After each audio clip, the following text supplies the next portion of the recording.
নমস্কার, প্রত্যাশা অনুষ্ঠানে স্বাগত। ভারতীয় অর্থনীতি নিয়ে যদি আমরা কথা বলি তাহলে সেই ভারতীয় অর্থনীতিতে কিন্তু বিভিন্ন সেক্টরের অবদান আমরা দেখতে পাই এবং সেক্ষেত্রেই এই বিভিন্ন সেক্টর বলতে গেলে যেটা প্রথমেই মনে হয় অতি ক্ষুদ্র ক্ষুদ্র এবং মাঝারি শিল্প অর্থাৎ এমএসএমই সেক্টর এবং স্টার্টআপের যে ভূমিকা রয়েছে এই ভারতীয় অর্থনীতিতে সেটা কিন্তু যথেষ্ট গুরুত্বপূর্ণ। স্টার্টআপের ভূমিকা আমরা জানি যে উত্তরোত্তর বৃদ্ধি পাচ্ছে এবং আজকের আমাদের ভারতবর্ষের মতো একটি বিপুল জনসংখ্যার দেশে বা তুমুল প্রতিযোগিতার বাজারে অনেকেই কিন্তু চাকরি পাওয়ার আশায় বসে না থেকে স্টার্টআপের দিকে ঝুঁকছেন। এমএসএমইতেও ঠিক একইভাবে রয়েছে স্টার্টআপ করবার সুযোগ এবং সম্ভাবনা।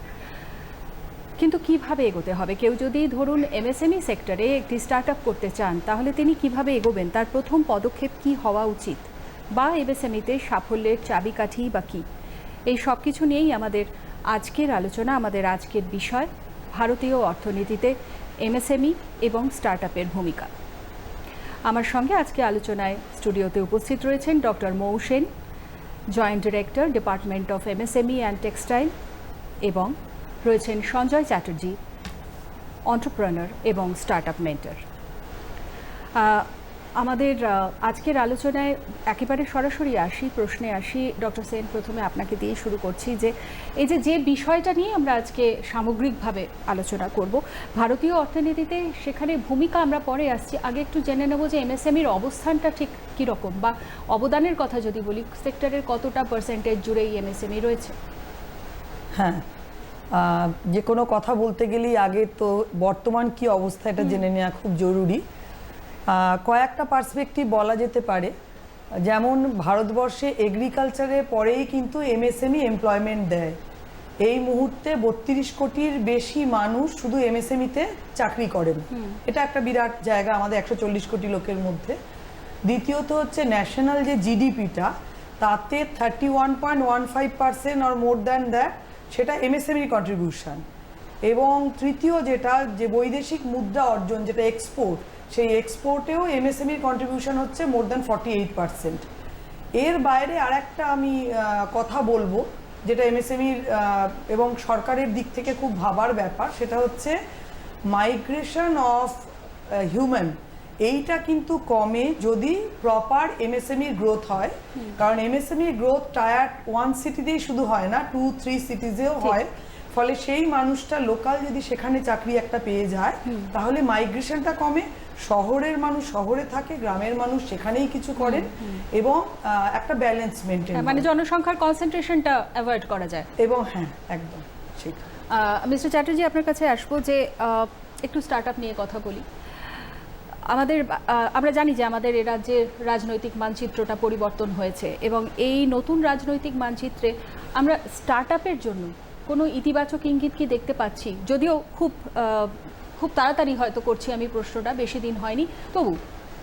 হ্যাঁ, রিসেন্টলি যে আমাদের এমএসএমই অ্যাক্ট অ্যামেন্ড হয়েছে আগস্ট মাসে, সেটাতে আমরা ডেফিনেটলি কিছু কিছু রিফ্লেকশন তো দেখতে পাচ্ছি। তার মধ্যে বেশ কয়েকটা যে পলিসি এসছে সেগুলো আমাদের এমএসএমই, স্পেশালি মাইক্রো আর স্মল, এই দুটো সেক্টর তো সবচেয়ে বেশি সাফার করে বা তাদের সবচেয়ে বেশি হ্যান্ড হোল্ডিং দরকার, আমি যদি পজিটিভভাবে বলি।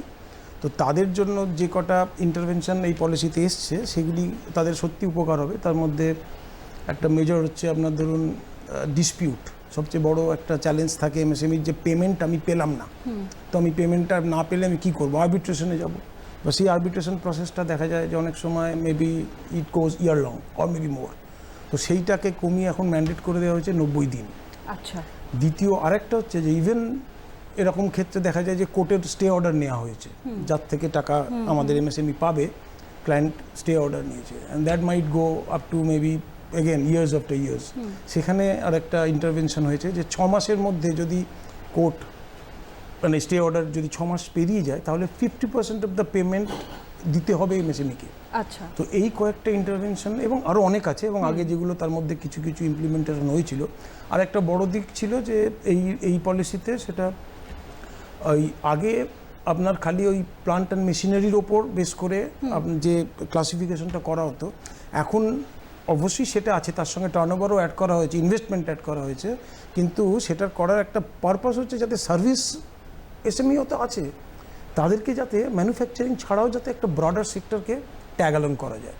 আচ্ছা, তো এরম ধরনের বেশ কয়েকটা ইনিশিয়েটিভ যেটা অলরেডি এসছে, এবং আশা করি ভবিষ্যতে এবার এগুলো ইমপ্লিমেন্ট হতে যখন শুরু করেছে অবশ্যই এর একটা ইম্প্যাক্ট এবং তো পড়বেই, এবং এমএসএমইর জন্য খুবই ভালো হবে। নিশ্চয়ই। ডক্টর স্যার, একটু আমরা এই লোকসভায় যে বিল পাস হলো এমএসএমই বিল, এটা সম্পর্কে 2026-এর যে বিলটি পাস হলো একটু ডিটেলে জেনে নেব।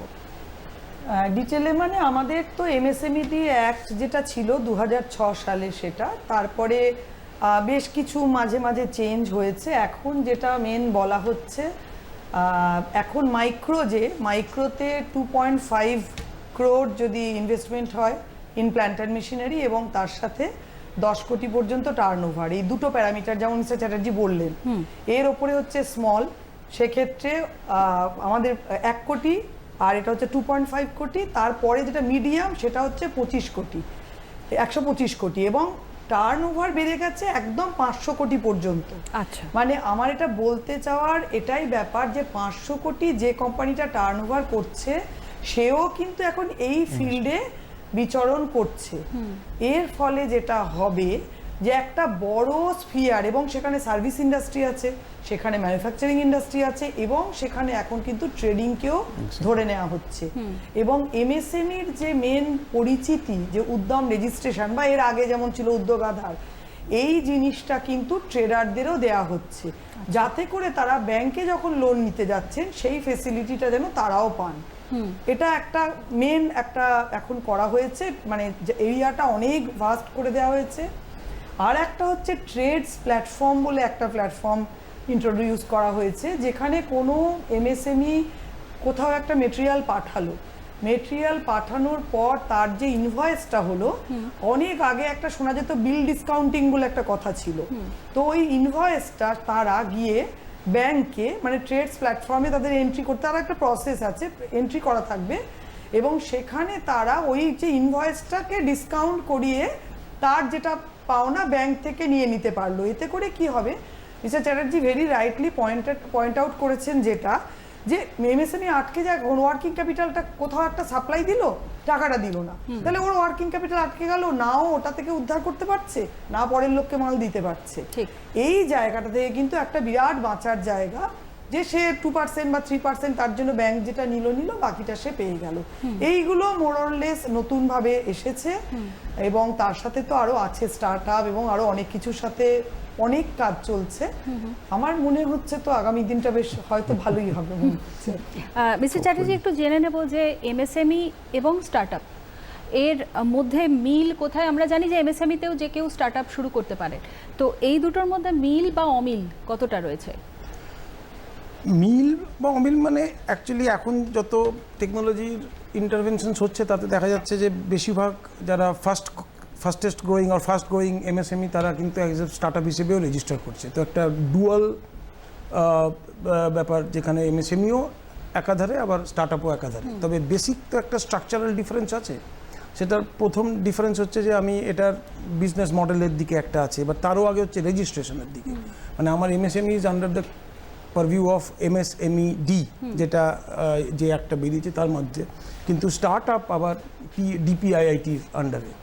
তো যেখানে ট্রেড এবং ইন্টারনাল ট্রেড এবং প্রমোশন হচ্ছে, যেখানে তার সেই ডিপার্টমেন্টের আন্ডারে। তো সেইটা একটা স্ট্রাকচারাল দিক, কিন্তু এছাড়া বাকি কোনো রকম কোম্পানি করার ক্ষেত্রে সেরকম গ্যাপ কিন্তু নেই। এরকম হতে পারে যে একটা এমএসএমই সে খুব ভালো টেক ইন্টারভেনশন করলো বা ডিপ টেকে কাজ করছে, এবং যেটা এখন সবচেয়ে বেশি হচ্ছে, তারা এমএসএমই হিসেবেও রেজিস্টার্ড, কিন্তু ওই টেকনোলজি এনেবলমেন্ট করার পরে তারা নিজেদেরকে স্টার্টআপ হিসেবেও রেজিস্টার করছে, কারণ দুটোর কিছু ফেসিলিটিস আছে। যেমন ধরুন, আজকে যদি এমএসএমই হয়, সে একটা লোন পেতে তার একটা সুবিধে হয়, বা আপনার আবার যদি সে স্টার্টআপ হয়, তাকে 3 বছরের তার ট্যাক্স এক্সেমশনস আছে ইনিশিয়ালি। স্টার্টআপের ক্ষেত্রে আর এমএসএমইর ক্ষেত্রে বেসিক যে ডিফারেন্সটা আছে, মানে সেটা স্টার্টআপের একটা বয়স আছে, 10 বছরের কম হলে আমরা তাকে স্টার্টআপ বলি। এমএসএমইর ক্ষেত্রে সেই বয়সটা নেই। আমাদের একটা এখানকার এত বছর ধরে একটা জিনিস যখন চলে আসছে, আমরা প্রথমেই ভাবি এমএসএমই মানে হচ্ছে একটু অর্থোডক্স, তাদের বিজনেস মডেলটা হবে হচ্ছে তথাকথিতভাবে, আমি মোস্টলি কনসেন্ট্রেটেড অন ম্যানুফ্যাকচারিং বা কিছু সার্ভিস, বাট সেটা সাধারণভাবে যেরকম আমরা এত বছর ধরে ব্যবসা করে লোকে সেরকমভাবে দেখে এসেছি। স্টার্ট আপে সেই টাইমটা অনেক কমে এসছে, তারা একটু হাইপার গ্রোথ হয়, প্লাস ফাইন্যান্সিয়াল সাইডে আর একটা ডিফারেন্স আছে বেসিক, কিন্তু সেটা ডিফারেন্স বলবো না, বাট এটা এতদিন ধরে একটা চলে এসছে। মানে কি, আজকে ধরুন যখন আমার এমএসএমই একটা টাকার প্রয়োজন হয়, তারা যায় ব্যাংকের কাছে অথবা কোনো ফাইন্যান্সিয়াল ইনস্টিটিউশনের কাছে, কিন্তু আজকে যখন আমার স্টার্ট আপের একটা টাকার প্রয়োজন হয়, তাদের ওই অত টাইম করে বা অত কমপ্লায়েন্স করে থেকে তারা কি করে, ভিসিস আর দেয়ার, ভেঞ্চার ক্যাপিটালিস্ট অথবা প্রাইভেট ইকুইটি পিই ফার্মস অথবা অ্যাঞ্জেল ইনভেস্টার্স বা সিড যারা আরও কম। তো এই ধরনের কিছু ডিফারেন্স আছে, কিন্তু আদারওয়াইজ এর মধ্যে they can coexist, they can take advantage from the both sides. এইটাই হওয়া উচিত, এবং এটাই কিন্তু নতুন জেনারেশনের স্টার্ট আপ বলুন বা নতুন জেনারেশনের এমএসএমই বলুন, তারা তাই করছে। ডক্টর স্যার, এই প্রশ্নেরই আমি আরেকটা পার্টে আসছি, যে একদম গোদা বাংলায় হচ্ছে যে যেটা জানতে চাইছি যে এমএসএমই এবং স্টার্টআপ কতটা একে অপরের পরিপূরক, বা আমি যদি এভাবে রাখি প্রশ্নটা, যে আমরা জানি যে এমএসএমইর ক্ষেত্রে সরকার থেকে কিছু সুযোগ সুবিধা রয়েছে, স্টার্টআপের ক্ষেত্রেও সরকার থেকে কিছু সুযোগ সুবিধা রয়েছে। এবার কেউ যদি এমএসএমইতে স্টার্টআপ করতে চায়, তাহলে সে কতটা কি সুযোগ সুবিধে সরকারের থেকে পেতে পারে, বা সে এগোবে কিভাবে? আচ্ছা, এখানে সরকার মানে আপনি পশ্চিমবঙ্গ সরকার বলছেন, বা আমি দুটোর ক্ষেত্রেই বলছি, রাজ্যের ক্ষেত্রেই বলছি এবং ভারতবর্ষের ক্ষেত্রেও বলছি আমি, যে পশ্চিমবঙ্গ সরকারের এখনো সেই অর্থে স্টার্টআপের আলাদা করে কোনো পলিসি এই মুহূর্তে এখনো আসেনি, আসতে চলেছে। কিন্তু ডিপিআইআইটি, যেটা চ্যাটার্জি সাহেব বললেন, ডিপিআইআইটির কিন্তু নিজস্ব স্টার্টআপ ইন্ডিয়ার পোর্টাল, তার ফেসিলিটি সমস্ত কিছু আছে। এমএসএমই তাদেরকেই আমরা বলবো, যেটা আমি আগে বললাম, যে একটা ইনভেস্টমেন্ট এর মধ্যে হতে হবে এবং তার টার্নওভার এর মধ্যে হতে হবে। এখানে হচ্ছে এমএসএমইর ডেফিনেশন ওয়াইজ ওখানেই শেষ। তাহলে স্টার্টআপ আলাদা করে কি? স্টার্টআপ আলাদা করে এটাই, যেটা মানে অ্যাজ পার ডিপিআইআইটি ডেফিনেশন, যেখানে কোনো একটা ইনোভেশন থাকবে সেই পার্টিকুলার প্রজেক্টটায়। মানে হতে পারে সে একটা কিছু বানালো, একটা ড্রোন, সেই ড্রোনটা দিয়ে হয়তো এগ্রিকালচারের সুবিধে হচ্ছে, অথবা একটা এআই এর কোনো অ্যাপ্লিকেশন দিল, সেই এআই এর অ্যাপ্লিকেশনের ফলে হয়তো বাইরের সাথে ভেতরের টেম্পারেচার গেজ করে ওখানে কিছু একটা প্রোটেকশন তৈরি হচ্ছে। মানে এনি কাইন্ড অফ ইনোভেশন যেটা টেকের সাহায্যে কোনোভাবে কোনো স্টুডেন্ট হতে পারে, যে কোনো ইউথ, যে কেউ হতে পারে, তারা ওই ইনোভেশন এবং সেই সঙ্গে সোসাইটির কাজে লাগছে কোনো না কোনো ভাবে। এক্স্যাক্টলি, এবং সেই যে ইনোভেশনটা হলো, এই ইনোভেশনের কিন্তু যাতে করে সোসাইটির কোনো একটা গ্যাপ ছিল, কোনো একটা প্রবলেম ছিল, সেটাও কিন্তু ক্যাটার করতে পারছে। এই দুটো মেন জায়গা, এবং তার সাথে তো অবশ্যই এদের গ্রোথ রেটটা খুব স্পিডে হয়, তো সেটা একটা আলাদা বেনিফিট পায়। সুযোগ সুবিধা দুটোর ক্ষেত্রে, মানে এমএসএমই যা সুযোগ সুবিধা পাবে সেটা তো স্টার্টআপ পাবেই, কারণ স্টার্টআপ যখন শুরু করছে তখন সে একটা এমএসএমই, কারণ সে প্রথমেই তো 500 কোটি টাকার বেশি প্রথম দিন থেকে শুরু করবে না, সুতরাং সে প্রথমে এমএসএমই থাকছে ক্যাটাগরি ওয়াইজ। কিন্তু তাছাড়া তাদের যে প্রয়োজনটা হতে পারে, তার হয়তো একটা প্রোটোটাইপ তৈরি করতেই তার 1 কোটি টাকা প্রথমেই লাগবে। এইখানে হচ্ছে আবার ডিফারেন্সটা এসে গেল। নর্মাল এমএসএমই কিন্তু কেউ একটা রাইস মিল করছে ধরুন, সেই তাকে কিন্তু প্রথমেই ব্যাংক বলবে না যে তোমাকে আমি 1 কোটি টাকা দিয়ে দেবো, তুমি প্রথমেই একটা কিছু বানিয়ে দেখাও।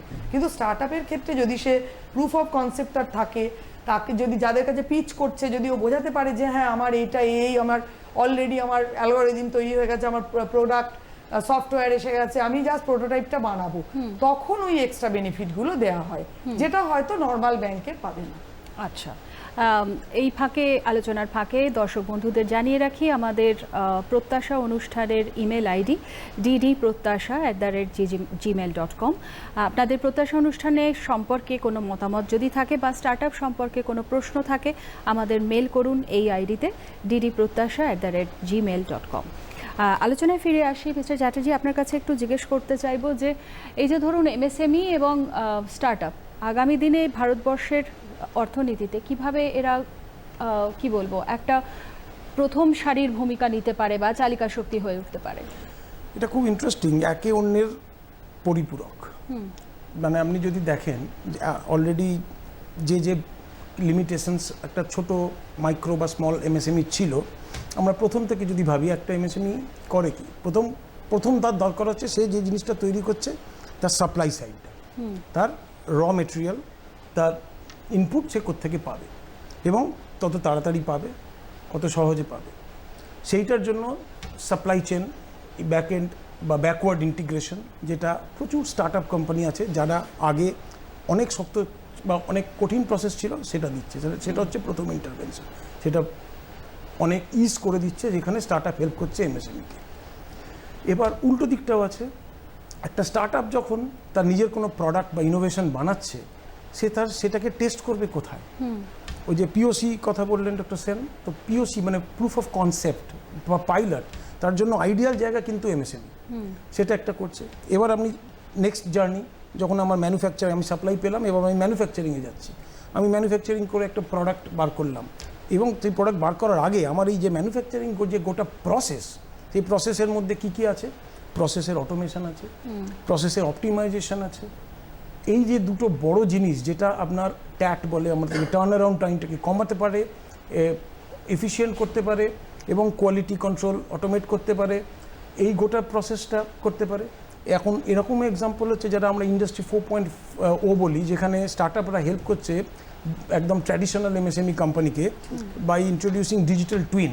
সেখানে একটা এমএসএমইর পক্ষে একটা প্রোডাক্ট লঞ্চ করা, তার প্রোটোটাইপ করার যে খরচা, সেটা ডিজিটাল টুইনের মতন টেকনোলজি এসে যাওয়ার ফলে 100 হয়ে যাচ্ছে। আচ্ছা, সেইখানে তার মানে আমার সাপ্লাইতে হলো, গোটা ম্যানুফ্যাকচারিং সাইকেলে হলো। দ্য লাস্ট সাইকেল যদি বলি, আমি কাস্টমারের কাছে যাচ্ছি, হ্যাঁ। সেই যাওয়ার জন্য আমার দুটো স্টেপ, বা একটা স্টেপ হচ্ছে আমার গো টু মার্কেট স্ট্র্যাটেজি। এই গো টু মার্কেট মানে আজকে একটা ছোট্ট এমএসএমই, যে ধরুন একটা পুরুলিয়ার একটা ছোট্ট গ্রামে একটা কিছু করে, তার প্রোডাক্টটা কিন্তু আজকে অস্ট্রেলিয়াতে গিয়ে বিক্রি হচ্ছে।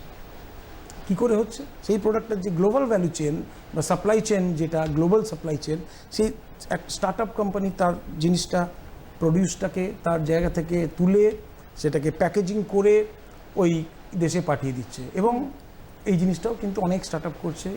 তো সো আপনি পুরো মানে একটা এমএসএমইর পুরো সাইকেলটাতে, right from supply to demand generation, এবং শুধু যে পাঠানো নয়, এই যে ডিমান্ড জেনারেশন, মানে আমি কাস্টমার পাবো কোথায়, সেটাও তো এমএসএমইর একটা বড় প্রবলেম। সেখানেও কিন্তু আজকে অনেক স্টার্ট আপ আছে যারা লিড জেনারেট করে দিচ্ছে, তারা মার্কেট আইডেন্টিফাই করে দিচ্ছে যে এই প্রোডাক্টটা will be most suitable for this market, এবং সেই মার্কেটে আমি যাবো কি করে, তার জন্য সাজেস্ট করছে। তো এই গোটা জিনিসটাই অলরেডি একে অন্যকে হেল্প করছে। তো আমার মনে হয় এই দুজনে যদি এরমভাবেই করে, this is going to, I mean that's the main strength of India and Bengal. এই যে ধরুন এন্টারপ্রেনার নিয়ে আমরা কথা বলছি, তো এন্টারপ্রেনার তো অবভিয়াসলি একদিনে তৈরি হচ্ছে না, এবং আমাদের যা ধরুন স্কুল এডুকেশন সিস্টেম আমাদের যেটা আছে, সেখানে কিন্তু অ্যাটলিস্ট স্কুল লেভেলে এই এন্টারপ্রেনারশিপ বলুন বা ইনোভেশন বলুন, এগুলোর কোনো জায়গা নেই, মানে এই সংক্রান্ত কোনো কোর্স নেই এখনো পর্যন্ত। তাহলে একজন এন্টারপ্রেনার তৈরি হবে কি করে? এটার জন্য কিন্তু ফ্রেমওয়ার্ক অলরেডি আছে, এবং এটা সেন্ট্রাল স্টেট মিলেই করে। ইন্ডাস্ট্রি ইনোভেশন কাউন্সিল, তারপর অটল ইনোভেশন সেন্টার, এই ফ্রেমওয়ার্ক এবং প্ল্যাটফর্মগুলো already existing. IIC institute innovation council is kind of বলতে পারেন ম্যান্ডেটরি, এটা একটা ইউনিভার্সিটির র্যাঙ্কেও ইম্প্যাক্ট করে। সেইটা মানে যাকে আমরা বলা যেতে পারে যে উদ্যোগপতিদের বা এন্টারপ্রেনিয়রদের আঁতুর ঘর, এবং এইটা ব্যাকওয়ার্ড ইন্টিগ্রেশন সেই সব এরিয়াতে যারা কলেজ থেকেই ভাবছে তার কোনো আইডিয়া, এবং এটা এখন স্কুল লেভেলেও চলে গেছে। সো থ্রু আইআইসি তাদেরকে প্রফেসররা মেন্টারিং করেন, ইন্ডাস্ট্রি থেকে মেন্টারিং হয়। আমাদের ন্যাসকম থেকে যখন এরকম একটা প্রোগ্রামও আছে, আমরা ওই বিভিন্ন ইউনিভার্সিটির সঙ্গে আমরা একসঙ্গে কাজ করি, তাদের কোনো ইভেন্টে তাদেরকে মেন্টারিং করার দরকার হলে আমাদের সেই এক্সটেন্টটা করি। এরকম অনেক ইনকিউবেশন সেন্টার আছে, ইন্ডাস্ট্রি ইনকিউবেশন সেন্টার আছে বিভিন্ন ইন্ডাস্ট্রি চেম্বার্স থেকে, কমার্স থেকে, তো তারাও হেল্প করে। তো এই একটা ইকোসিস্টেম যেখানে কলেজ, স্কুল এবং ইউনিভার্সিটিস এদেরকে আপনি এনেবল করছেন, এম্পাওয়ার করছেন টু ক্রিয়েট এন্টারপ্রেনিউরাল অ্যাক্টিভিটি। এবং এখান আপনি যদি ইউএসএতে বা পৃথিবীর ডেভেলপ কান্ট্রিগুলোতে দেখেন, সব বড় বড় কোম্পানিগুলোরই কিন্তু উৎপত্তি হয়েছে কিন্তু এই ধরনের আঁতুরঘর থেকে। ঠিক। তো অলরেডি ইন্ডিয়া এটা অ্যাডাপ্ট করতে শুরু করেছে, এবং সেইটা বোধহয় এখন এই লাস্ট এক ডেকেড ধরে এই ধারণাটা চেঞ্জ হয়ে গেছে। মানে ব্যবসা মানে, যে আগে আমাদের একটা বাঙালির ধারণা ছিল ব্যবসা মানে একটুখানি নিচু চোখে দেখা হতো হয়তো 20 বছর আগে, সেটা কিন্তু এখন হয় না। তার কারণ এখন সবাই বুঝে গেছে যে this is the way to live, মানে this is the way to grow, this is the way to reach global. তো সেই জায়গাটাতে আমার মনে হয় through this kind of framework which is already existing, এবং সেইটার থ্রু দিয়ে আমরা আরও ইকোসিস্টেমটাকে স্ট্রঙ্গার করা যায়। ডক্টর সেন, আবার এই প্রশ্নের সূত্র ধরেই আসি, আমাদের বিশেষ করে বাঙালিদের মধ্যে, বা আমি শুধু বাঙালি বলবো না, আমাদের পশ্চিমবঙ্গে একটা এখনো পর্যন্ত আমি বলবো যে একটা ধারণা আছে যে ভালোভাবে পড়াশোনা করতে হবে, পড়াশোনাটা শেষ করে যাতে ভালো চাকরি পাওয়া যায় বা ডাক্তার ইঞ্জিনিয়ার হতে হবে, না হলে আর অন্য কিছু যদি এইগুলো যদি না হয় তখন বাধ্য হয়ে সে এদিক ওদিক দেখবে ব্যবসা ছোটোখাটো কিছু করা যায় কি না, এবং অবধারিত ব্যবসা করলে বাঙালি সেটাতে ফেল করবে।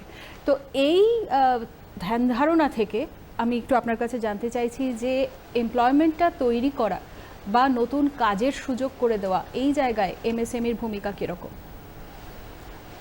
প্রথমটা, এটা একটা দুটো পার্ট আমার মনে হচ্ছে। প্রথমেই যেটা আমি বলবো, এটা কিন্তু বাঙালিদের একটা মানসিকতা বেশি আছে, ভারতীয়দের মধ্যেও আছে, কিন্তু বাঙালি মানেই হচ্ছে আমি ভালো করে পড়াশোনা করব, তারপরে কোনো একটা ভালো গভর্নমেন্টের চাকরির পরীক্ষা দেবো, সেখানে মানে সুরক্ষিত ভবিষ্যৎ, কোনো রিস্ক নেই ভবিষ্যৎ। হ্যাঁ, এটা একটা হিস্টোরিক্যালি চলে আসছে আমাদের ভারতবর্ষের পশ্চিম দিকের থেকে, এটা একটু অন্যরকম।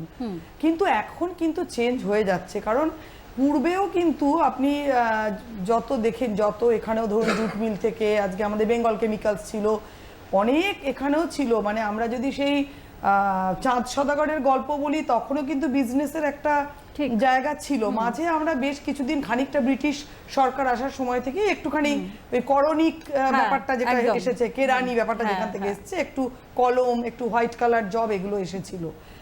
এখন মানুষ আবার নতুন করে বুঝতে শুরু করেছে যে স্বপ্ন যদি দেখতে হয় তাহলে কিন্তু ওই সুরক্ষিত ভবিষ্যতের বাইরে গিয়ে ভাবতে হবে। একজন এন্টারপ্রেনিউয়ার, তার অবশ্যই ফেল করার চান্স থাকতে পারে, কিন্তু তার স্বপ্নর চান্সটা সারা আকাশ জুড়ে আছে। সে যদি স্বপ্ন দেখতে শুরু করে, করা উচিত 14-15 বছর বয়স থেকেই শুরু করে দেওয়া উচিত।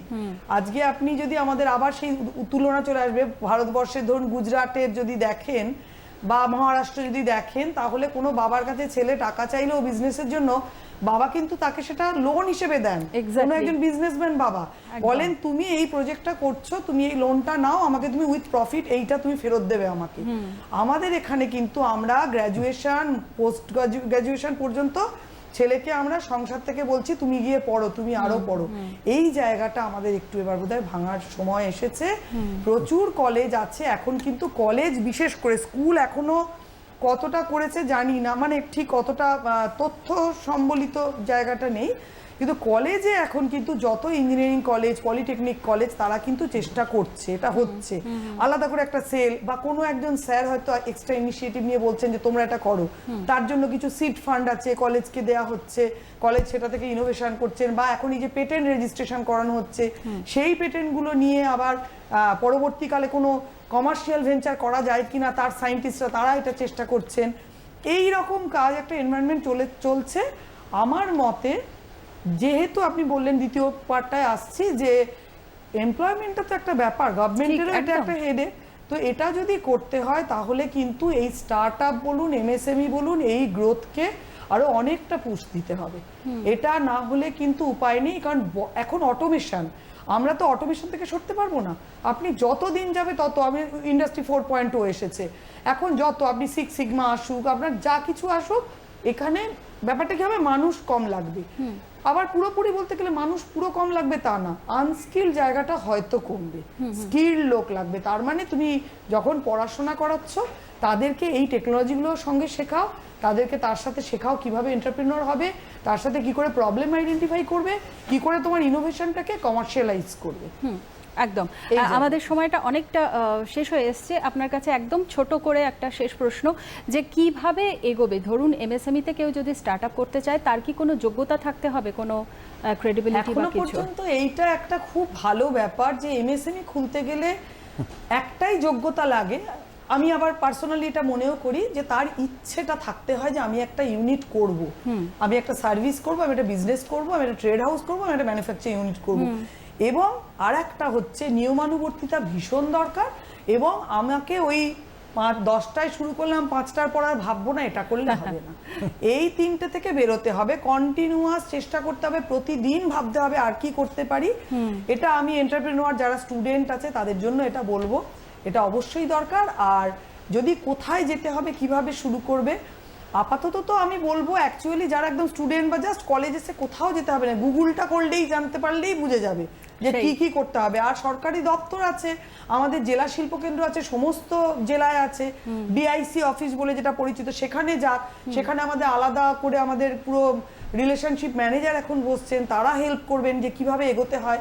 যেটা করতে হবে আমি স্টুডেন্ট বা আরেকটু যুবকদের বা যুবতীদের বলবো যে হাল ছেড়ে দেওয়া যাবে না, কন্টিনিউয়াস যেতে হবে। একবার গেলাম, কোনো একটা আটকালো বা উনি কোথাও যেতে বললেন, সেখানে যাওয়া, সেখান থেকে ইনফরমেশন আসা, এইগুলো কন্টিনিউয়াস চালিয়ে যেতে হবে। একদম। আর প্রশ্ন থাকলে তো গুগলের সাথে আজকাল চ্যাট জিপিটি, জেমিনাই এগুলো তো একদম, রয়েছে, যে একদম। কোনো প্রশ্নের উত্তর পাওয়া যায়। আজকের আমাদের আলোচনায় আমরা মোটামুটিভাবে যা দেখলাম সেটাকে যদি একটু আমরা শর্টলিস্ট করে নিই যে কি কি দেখলাম।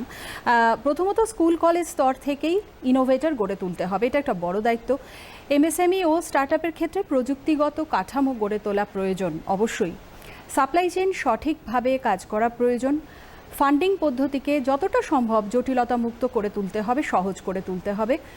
এমএসএমই বা স্টার্টআপ যাতে নিজেরাই এগিয়ে চলতে পারে সেই রকম একটা পরিবেশও গড়ে তুলতে হবে, কারণ তবেই সেই মানসিকতাটা তৈরি হবে এবং তবেই ওই যেটা এনারা এতক্ষণের আলোচনায় বললেন যে ইচ্ছেটা থাকা, হাল ছেড়ে না দেওয়া এবং অবশ্যই নিজের লক্ষ্যটা স্থির রেখে, ব্যর্থতা আসতেই পারে তবুও লক্ষ্যটা স্থির রেখে এগিয়ে চলা। এই বার্তা দিয়েই শেষ করব আমাদের আজকের পর্ব। প্রত্যাশা অনুষ্ঠান সম্পর্কে আবারও বলি, যদি কোনো মতামত থাকে, প্রশ্ন থাকে, আমাদের ইমেল করতে পারেন ddprotyasha@gmail.com। ভালো থাকবেন, নমস্কার।